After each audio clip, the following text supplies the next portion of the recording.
ধারাবাহিকে শুরুতে দেখা যাচ্ছে ছুটি আর শতরূপা তো ভোলেনাথের মাথায় জল ঢেলে বাড়ি ফিরেছে। সেটা দেখে অভি মনে মনে বলছে ছুটিকে, কতবার করে বারণ করলাম তবুও গেল। শতরূপা তো তাড়াতাড়ি করে ছুটির কাছ থেকে বাঁকটা নিয়ে ঠাকুর ঘরে চলে যায়। তখন ছুটি তো এবার অভিকে বলে, আমি জানি আপনি রেগে আছেন, কিন্তু চিন্তা করবেন না, আমি ভোর ভোর উঠে সব কাজ করে দিয়েই তবে গঙ্গা স্নানে গেছি। অভি তো এবার ছুটিকে বকাবকি করা শুরু করে দেয় আর বলে, আপনাকে তো অনেক বারণ করেছি, আপনি এই বাড়ির বউ হতে গিয়ে নিজের শরীরটার কি খেয়াল রাখবেন না? না মানে আমি আপনাকে বলতে বলতে ফিড আপ হয়ে যাচ্ছি, আপনি বুঝতে পারছেন না বিষয়টা। আর তাছাড়া কয়েকদিন আগে জলে ভেজার পর আপনার কি অবস্থা হয়েছিল মনে আছে?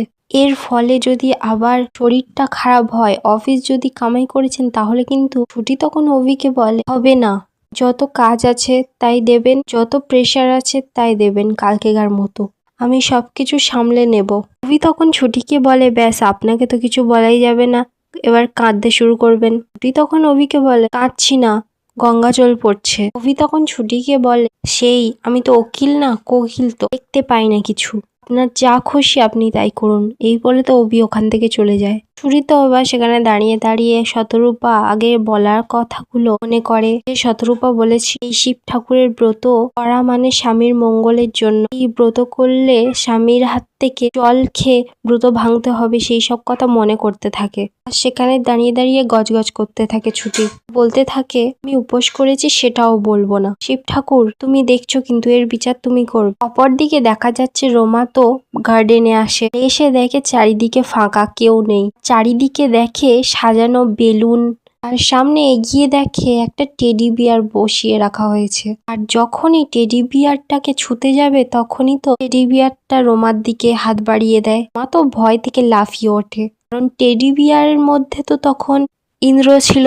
রোমা তো বুঝতেই পারে না, রোমা তো দেখেই ভয় পেয়ে যায়। টেডি বিয়ারটা তখন রোমা ভয় পেয়ে যায় দেখে রোমাকে বলে, ভয় পেও না, ভয় পেও না, আমি তোমাকে মারবো না, কুস্তি করে তোমার সাথে পারবো না। রোমা তো শুনেই অবাক আর বলে, টেডি বিয়ার আবার কথা বলে, আবার কবিতা?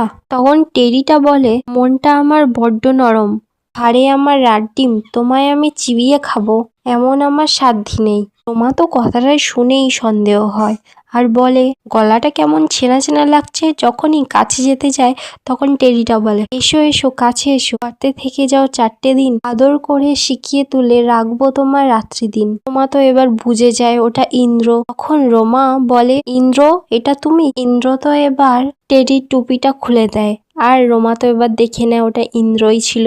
ইন্দ্র তো তখন রোমাকে বলে, এটা তো কিছুই না, এটা তো ট্রেলার, এখনো তো সারপ্রাইজ বাকি আছে, বলে সামনের দিকে যখন দেখায়, সামনে তো সবাই এসে দাঁড়ায় আর সবার শার্টে তো লেখা আছে আই লাভ ইউ, ক্যাক করে দেখায়। তো এবার কি করে, পুরো ইন্ডিয়ান প্রপোজালের মতো প্রপোজ করে দেয় রোমাকে।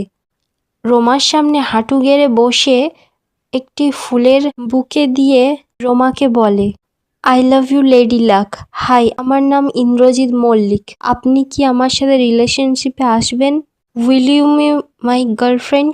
তখন তো আরো রোমাকে বলে, আচ্ছা আচ্ছা ঠিক আছে, দেখুন আমি একজন একা মানুষ, আমার বাবা মা দুজনেই গ্রামে থাকেন, আমার বাবা মা থাকেন বর্ধমান, আমার গ্রাম হচ্ছে বর্ধমান, আর কলকাতায় আমার নিজের কাজ নিজেই করে নিতে হয়। আর একটা বন্ধু হয়ে গেছে এখন, অভি তো আমার বন্ধু, আর এখন ছুটিও তো আমার বন্ধু হয়ে গেছে। কিন্তু কি বলুন তো, দিনের শেষে কেউ তো জিজ্ঞাসা করার মতো নেই আমি কিছু খেয়েছি কি খাইনি, তাই পার্মানেন্টলি কি আপনি সেই মানুষটা হবেন আমার জীবনে, সবকিছু জিজ্ঞাসা করবেন আমাকে, will you my girlfriend Roma? Roma তো তখন মনে মনে ভাবতে থাকে, বাবা ক্যাবলাচরণ তো পুরো স্মার্ট মুভ নিয়েছে, কিন্তু এখন থেকে তো হাতে রাখতেই হবে, একসেপ্ট করা ছাড়া তো কোনো উপায় নেই। রোমা তো এসব ভাবতে ভাবতে ইন্দ্রকে একসেপ্ট করে নেয়। রোমাও তো তখন ইন্দ্রকে আই লাভ ইউ বলে দেয়। ইন্দ্র তো খুশিতে রোমাকে কোলে করে তুলে নিয়ে ঘোরাতে থাকে। রোমা তো তখন ইন্দ্রর গালে একটা কিস করে দেয়। অপরদিকে দেখা যাচ্ছে ছুটি তো স্কুটি নিয়ে কাজেতে চলে এসেছে আর রাস্তায় দাঁড়িয়ে দাঁড়িয়ে একা একা গজগজ করতে থাকছে আর বলছে, আমি বলবোই না আমি কিছু খাইনি, আর একা একা গজগজ করছে আর বলছে, এই ছুটি একা একা রেগে রেগে থাকবি, আর তুই সবসময় মনে করে রাখবি তুই উকিল স্যারের মঙ্গলই চাস, কিন্তু আজকের উকিল স্যারের কোনো কথাই শোনা যাবে না, ছুটি তো স্কুটিটা নিয়ে একটু এগোতেই দেখা যায় কিং এর ওখানে অভি যেন কাকে যেন কাঁধে করে তুলে ঘোরাচ্ছে। ছুটি তো তাড়াতাড়ি করে অভির কাছে যায় আর বলে, ওকে এরকম ভাবে ঘোরাচ্ছেন কেন, নিচে নামান। এই বলে তো অভি লোকটিকে ফেলে দেয় নিচে। অভি তো তখন ছুটির সামনে রাগ পাগ দেখায়। ছুটি তখন বলে, আপনি এমন পার্কিং নিয়ে ঝামেলা করছেন কেন? লোকটি তখন বলে, দেখুন না দিদি, দুটো গাড়ি একসাথে ছিল, কোনো অসুবিধা নেই। উনি আবার বলছে 1 হাত জায়গা রাখতে হবে, কার না কার স্কুটির জায়গা দিতে হবে, এটা কি সম্ভব বলুন? ছুটি তখন তো এবার মনে মনে ভাবতে থাকে, মানে গাড়িটা নিয়ে আগে পৌঁছেছেন বলে আমার জন্য জায়গা রেখে দিচ্ছিলেন? সত্যিই তো এতদিন আমি খেয়ালই করিনি, টুক করে এসে আর গাড়ির পাশে আমি স্কুটিটা পার্ক করে দিই। তখন তো ছুটি আর অভি তো দুজনে আবার ঝগড়া লেগে যায়। লোকটি দেখে তো পালায় ওখান থেকে। লোকটি তখন পালাতে গিয়ে অভিকে বলে, এই যে দাদা, এমপ্লয়ি হয়ে এত দেমাগ ভালো নয়, খেতে হলো তো বসের ধমক, বলে তো সঙ্গে সঙ্গে ওখান থেকে ছুট মারে। ছুটি তো আবারও অভিকে শার্টটা টেনে ধরে। অভি তো তখন ছুটিকে বলে, আর আপনাকে না, আপনি যেই বলেন আমি বেশ ভালো, আমি বেশ ভালো, এই সব মার্কা না, কথাটা ঠিক নয়। ছুটি তখন অভিকে বলে, ভালো তো আপনিও, আপনি আমার জন্য জায়গা রাখছিলেন, থ্যাংক ইউ। অভি তখন ছুটিকে বলে, হ্যাঁ ঠিক আছে, গলে যাওয়ার মতো এত কিছু হয়নি, ইন্দ্র থাকলেও ওর বাইকের জন্য আমি জায়গা রেখে দিতাম। অভি তো তখন ছুটির ওপর গজগজ করতে থাকে। ছুটিও তো অভির ওপর কিছু বলতে থাকে, দুজনে তো ঝগড়া করতে থাকে সমানে। অভি তো এদিকে রাগ দেখিয়ে অফিসের ভিতর চলে যায়। অফিসের ভিতর এসে তো ছুটি, অভি, ইন্দ্র সবাই মিলে তো কাজ শুরু করে দেয়। আর ইন্দ্র তখনই দেখতে পায় অভি আর ছুটি তো জন্য চুপচাপ লড়াই করছে একা একা। ছুটির পেজের ঢাকাটা নিয়ে অভি নিয়ে নিচ্ছে, অভির পেজের ঢাকাটা যখনই নেয় তখনই তো ছুটিও তো তখন নিয়ে নেয়। এটা দেখে তো ইন্দ্র হাসাহাসি করে। তো এবার রেগে গিয়ে চাপাটা নিয়ে এখনই অভিকে মারতে যাবে। অভি তো তখন চোখ বার করে ইন্দ্রকে ডাকতে থাকে, ইন্দ্র, ইন্দ্র, দেখতে পাচ্ছিস এমপ্লয়ি হয়ে আমাকে কেমন মারতে আসছে? ছুটি তো তখন মনে মনে বলতে থাকে, আমি জানি ছুটি তুই প্রতিবাদের লোক, কিন্তু তুই একবার ভেবে নিয়েছিস কথা বলবি না তো বলবি না, বলে তো আনন্দকে ডাকতে থাকে। আর বলে আনন্দকে, সব কাজ এখানে রেখেছো কেন? ফাইলগুলো নিয়ে ওখানে রেখে আসো, ওখানে গিয়ে বসে কাজ করব। আনন্দ তো সব ফাইলগুলো নিয়ে সোফায় দিয়ে আসে। ছুটি তো সেখানে বসে বসে কাজ করতে শুরু করে। অভি তখন মনে মনে বলে, কথা যত কম হবে ততই সুবিধে। এই যে আশ্রয় বাড়ির ভাঙার প্ল্যান চলছে, এটা থেকে ছুটিকে দূরে রাখতে হবে এখন, সেটাই সেফ। এদিকে তো ইন্দ্র তোমার সাথে সেই কাটানোর মুহূর্তগুলো ভাবতে থাকে আর মনে করতে থাকে। অভি তো ইন্দ্রকে দেখে ইন্দ্রকে ধমকিয়ে বলে, এই ইন্দ্র, ওটাকে এমন সানাইয়ের পিচের মতো করে রেখেছিস কেন? সবটা যেন ননসেন্স। একটা কথা বলি মাথায় রাখ, 3 রকমের পাকা হয় পৃথিবীতে, নর্মাল পাকা, এঁচড়ে পাকা আর অতি পাকা। আর এই তৃতীয় শ্রেণীর যে লোকগুলো হয় না, সেগুলো তো গোলমেলে হয়, বুঝলি ভাই? কিচ্ছু বোঝে না, কিচ্ছু শোনে না, পুরো আন্ডারস্ট্যান্ডিং। তো এবার আনন্দকেও ডেকে বলে, যেটা বলেছি বুঝেছো?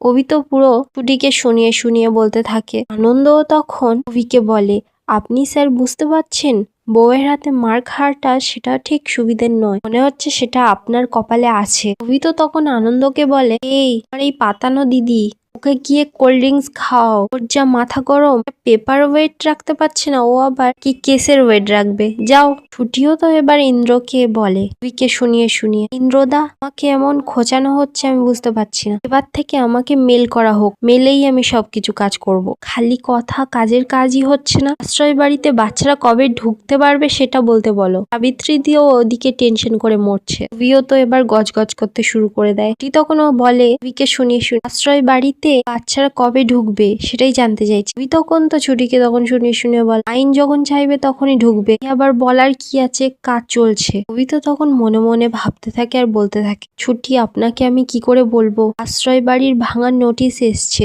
আপনি যদি জানতে পারেন আপনি একেবারে ভেঙে পড়বেন, আমি তো জানি আপনার ইমোশন।